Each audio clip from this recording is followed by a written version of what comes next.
नोंमा थादोई संतोष का कोई भी चटमिनारमी गार्डन अमदा गार्डन दु चंगदुना मखोइनी नुंसी वारी कया अमा सानरमी थादोई ने हारे दा संतोष तू असी मफम से फजद्रा संतोष न खुमे थादोई अईगी मित्तदी अतई फजबा कनामता उदे अईगिदी नंग खक्तनी तंजा दुदा थादोई की ममा सुबिता न कॉल तौरे थादोई थादोई नंग बुकाइदे लेकेने इमा से कैथेल चटपगी मतम यौरलेने थादोई ने खुमे इमा आई लाकनब तौरगे असुम नाइदुना फोन अदो थमख्रे संतोष न मुक मखा तारे थादोई अईदी नंगसे याम नुंगसी इनाक्तगी हेंदो हनिंगदे नंग अईबु मिराइगनुको अईबु लुना खनबियु को अईदी नंग याउद्रदी हिंगबा ngamloi अईगिदमक लेपियु को असुम नाइरे थादोइना अईसु दा संतोषबु याम नुंगसी अदुबु अईदी लाइरबा मचाने नोई ममा होइना अईसे कैसु पामलoi संतोषना खुमे अदुगिदी अई लेसिदी केम खनगना नुमितुमा असुम नाउख्रे सोमदना नाउबी ममा मपाना याम लुना तौरमे मागे पामता यारमे अदुमकना प्रेमना नाउबीबु नुक्सिबा कयासु पोक्ट्रे खनसु खल्लुद्रे प्रेमसु संतोष कया पुंद्रे मरमदी प्रेम मपा नाबगी गुवाहाटीदा लायंग चटखि नाउबीगसु पाउ फोंगनद्रे प्रेम मतम खरा लेरगा नाउबी अदुमक चेनख्रे ममा मपाना खंजबा निंगजबा पुंबा काइखि साउबदगी नाउबी नुपा मयमदा ममा मपान इंथोखि मतमगी खोंगचती कनासु थिंगबा ngamde मतमदी नोंगमो नोंगमगे अदुम हौजिनखि संतोष थादोई उनबा लामे अदुबु थादोई की फोन दी ओप लेखिरमे संतोष अंगांग अमगा लाकपने थादोई की फोन ओप तो लेरबनीना ओहिरोय खना युमदा हलामे सुम लाकपदा तांगजेंगदा थमचेत चाथा कया अमा योलमे अंगांग अदुना दादा थमचेत से चानिंगी असीजे खरा लेखिजे हायरगा गाइदो खामे अदुगा थमचेत खरा लेरे संतोष युम यौरे मयुमदा थमचेतो पुदुना चंगबदा अंगांग मयाम अमना काका अईजु जागे काका अईजु असुमना चेंचले मतई मगी मचासु याउरे मतई मना संतोष सिदी कराइदगे संतोषना थादोइने पिरकपा सारे इतैमा अईगे खंगनबा नुपीदुना पिरकपने ए करी लमदगिनो मिंगदी करी कौगे संतोषना खुमे इतैमा तपना हायो बाबा तानेबा लैतबने वाकिंग चटखिबने ओ अदो चाबसु फंगौद्रे अईना हायरकपने ना हायो खरगा पिरोना को होय इतैमा संतोष इमुंग चंगा पोथारे संतोषना प्रेम दा कॉल तौरमे प्रेम फोन पाइखले हेलो प्रेम नोई बाबादो कमाई तौरगे डॉक्टर ने करी हारिगे कैसु लुबो ओरमद्रेदा संतोषना ओ इताओ अदो करम कांदा थोलक्तुइनो प्रेम दा खुमे लाइबा डेट 5 सिदा थोलकने असुमना मखोइनी फोन अदो वारी सानरमगा फोन अदो थमख्रे नाकन अमरोमदना संतोष का थादोइगा नोंगमो नोंगमगी नुंसिनबा सुम हेंकले थादोइगा संतोष का वारी सानरी थादोइदा थमचे लेरखिबगी वारी संतोषना लिरमे थादोइना खुमे हयेंग लाओ अई इमादा हारगा लहलमगे ए इकाई जद्रो थादोइना खुमे इमादा हाइबाबु कैदरगे होइसे फारे अई हयेंग दो लौबा लागे मथंगी नुमिनी संतोष मागा हाना चमिनबा अंगांगदुगा पुन्ना लाए थादोइ खोगी लेकाय यौरे थादोइसु अतोप ममानबी अमगा थोकलए मखोय अनि ngayak wari sanare loraga थादोइना थमचेसिंगदो पॉलिथिन अमदा हापलगा संतोष ता पिरमे संतोषु लौसले अदुगा हाइरे से थादोय सि पाइसल थादोइ कैनु सिबो हैनो मुनबने इमादा हायगा अइने हेलकपने थादोइसु हाइनौदो लौसिले असुमना संतोष मयुमदा हनखरे थादोइसु युमदा चंगे पिरमलिबा हाइनौदो अमखक्तनी अदुगा थादोइना हाइनौदो खायरगा ममागा पुन्ना चामिने ममा नायरे हे हाइनौसिदी याम हाउइने हे कराइदगिनो थादोइना खुमी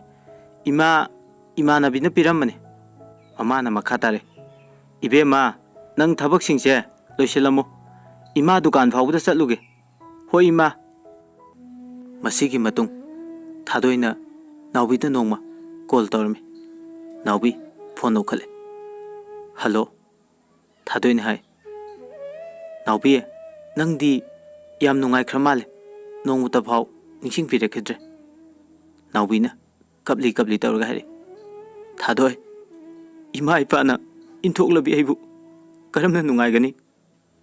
मखोय अनि हौखिबो वारिसिंदो निसिंग वारी सानजरी मतमना कनाबु सुंगाइबिदे प्रेमसु मपा नाबा फरदुना युमदा थोगले प्रेम मागे थबक चटपा हौरे सोमदा अमुक थादोय मसा ngamlamde ममा मचादा लैजबनी ममाना मचागी सेबा तौजरी संतोषु थादोयदा कॉल तौरमे थादोय फोन उखले तपना हेलो दा संतोषना ए थादोय नंग कैदौरगे थादोयना खुमे आई इसा खरा ngamदबा संतोषना अस हिदाक अमता चाद्रबो चाइदा खितंगबुदी फरे संतोषना हायरे अदुदी आई हौजिक लाके नंगी चानबा करिनो आई खरा लेरके को होय लाओ ngayaki matung संतोष थादोय खोइदा लाए थादोयदा फोन तौरमे थादोयसु फोन उखले संतोषना हायरे थादोय आई नोय थोंगाल मपादा लेरे नंग ngayakta थोलौना होय आई थोलके लेरमो थादोय ममादा हायरमलगा थोंगालदा थोले संतोषना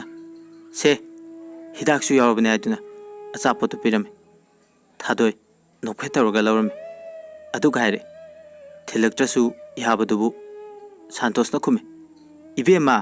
नंगसे याम नुंसिये अदुनने नंगी सक्तम सिदी नारसु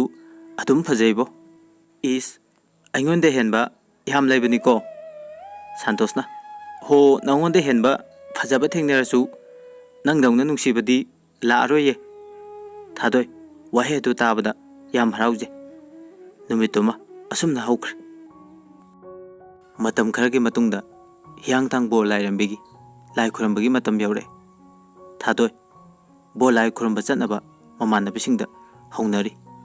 संतोषनाजु थादोय हायरमे थादोय लाई खुरंबदो नंग चतकद्रा चतलदी इबानी चतमिनसे थादोयना खुमे चतकने अदो चतमिनबदी तल ए कईगे थादोयना हायरे लैकाईगी दादा ककावैसु मयाम चतपनिना नुंगाइत्रे आई चतमिनबदो मोइना उखरदी इमागा आइगता लेरे ऐसे कोइथा थाबा ओइना खनखिनेबा संतोषना खुमे नंग हाइबा वादो याम चुमे नंगी वांगांग नंगी चिमालदा थोलकपा वाहैदुना ताकले नंगसे थमो यामना सेंबा नुपिनी अदुनने अइना नंगबु याम नुंसिरिबा ngawjariba jakjariba se asumna bor khoramba numito yauklame थादोय बोर लाई खुरंबा चतनबा ममानबीसिंगा हौनरी मखोय मंगा चले ममानबी सोफियागी मबुंगना पुबीबने थादोयदा मेसेज अमा थारे संतोषना नंग लाई खुरंबा चतपगी सक्तमदो येंगनिंगे फोटो कापुको ngasiदी थादोयसु मेसेज हले हाइने हियांग थांग यौरे याम गन्ना चतपनिना मीसु याम लेरमद्रे अदुने यौबगा लाइदो खुरमले अदुगा मखोय होटेल अमदा चंगदुना अचापोट खरा चारमे चाबा लोरगा युमदा हलामे थादोय युम हेक यौबगा संतोषता फोन तौरमे हेलो दा संतोष आई हले युम यौरे संतोषना हायरे अदो फोटो काफौब नत्रो अखोइना चतपदो याम ngale aduna mek to sengdena ada ka phautre हाना कापगी लेबने अदु हिने पिरके संतोषना याम साउरे नंगदी अइना हाइबा वादा करिबु यागे हा अइदी नंगना हाइबता याबने थादोइना संतोषबु थेमजिले अइ असेंगमने इने हाइसे दा संतोष अइ नंगबु थमोइ सेंगना नुंसी थाजदब तौगनो संतोषना अदुदी नंग हौजिक लाइखुरमगी ड्रेस तो अमु होंगतोगा फोटो दो कापो अदुगा इगोंदा पिरो वा सेरम लगा फोन अदो फट कक्थतके थादोइसु थमोइ सेंगना नुंशिरुबा कौबना फोटो दो कापले अदुगा सामथोकले थादोइना संतोषबु याम नुंसिखि संतोषका थेंगनखिबदगी नुंसिबा मसक खंगखिबने अदुना संतोषकी असादा माग हिंगलिबने थादोइना संतोषता कॉल तौरगा हरमे दा संतोष फोटो दो चामथोए पिरअगे नंग संगदी अमता लाओ लाके वासे हायरगा संतोष ममानबा अनिगा लोइनना थादोइगी मनाक्ता फोटो लौबा लामे संतोषना फोन तौदुना थादोइबु कौथे थादोइसु ममानबी मगा थुगले थादोइने संतोषता फोटो पिरमे अदुगा हायरे दा संतोष लंबी ओइबना नुंगाइद्रे नोंमा फजना थेंगनरसे ममानबसिंगदजु थादोइने हायरमे संतोष कोइसु अदुगी मतुंगदा मयुमदा चतख्रे थादोइसु युमदा चंगे संतोष ममानबसिंगदुगा थादोइगी फोटोदो पुन्ना येंगमिन्नरी ममानब किरण हायरे ए बा सिदी याम फजेबो फजनबु उहौदेने ngसाइदि नंगदी लाइबक याम फैको मसकसे याम फजे हायबा नंगबो संतोषना खुमे बाय थादोइसे याम नुंसी यामनसु फै चमसु याम चमबने अदो मासे लाइब इमुंगी मचानी ममानबा अमनमु होइने बाय मासे येंगबदसु याम लेमी फबसु माले होय फबनी बाय मखोय असुमना हाइनरमलगा मयुम मयुमदा चनख्रे संतोष अमदी थादोय नोंगमता वारी सानदबा नुमित यावरमदे अदुबु मतमगी अवनबदा संतोषकी थमोइसु अहोंगबा लाकपा हरखि उनसाना कुपा मियोइबने होंगबा नाय ताइबंग पालसु मियोइबगी थमोइसु मतंग मतमगी मतुंगिना अहोंगबा दुम लाय करी थोकलकदबा पुन्ना येंगमिनसे संतोष अहेनबा पामलखि संतोषना अतोप नुपी कोइबा हरखि थादोइखसु वारी फजना सानद्रे सानरबसु थादोइगे असोइबा थिरगा खतना चैनबा तोइना तौबा हौरे थादोइसु खंगी संतोष खरदी होंगले हाइबा अदुबु थादोइनदी माबु याम नुंसिजे संतोषना अतोप नुपी गाइदा हापलगा कोइबा चतपदो थादोइ पाउ तारमे मीना हायरकपदगी थादोइ साउनिंगबा पेंदबा नुंगाइतबा सुम हेले थादोइना संतोषता कॉल तौरमे संतोषसु बाइखले थादोइ याम साउनिंगबदगी हायरे दा संतोष नंगना अतोप नुपी अमा कोइरेन हाय कोइबगसु अदुम चटमिनेन हाय कैलमदगिनो संतोषना अदुना मुक कनाना हाइजिलइबा अवु मीना हायरेइने आइगा नहान चटमिनबदो ओइरमने अदुदी इमाबोकी मचाने असुमना हाइजिलमे थादोइदी संतोषबु याम नुंसिबने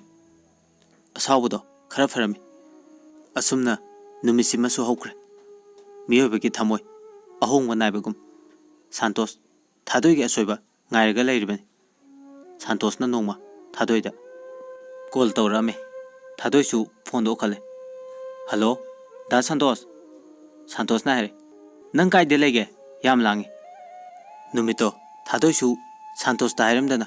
मखोइ लेकाइदा इसै तौवे हाइदुना येंगबा चलमे संतोषना हायरे अइंगोंदा कैसु हायरमदना चतप नंगे पामदा तौरब नत्रो असि हाइदुना साउसिनरगा थादोइदा ngang ko chebe torme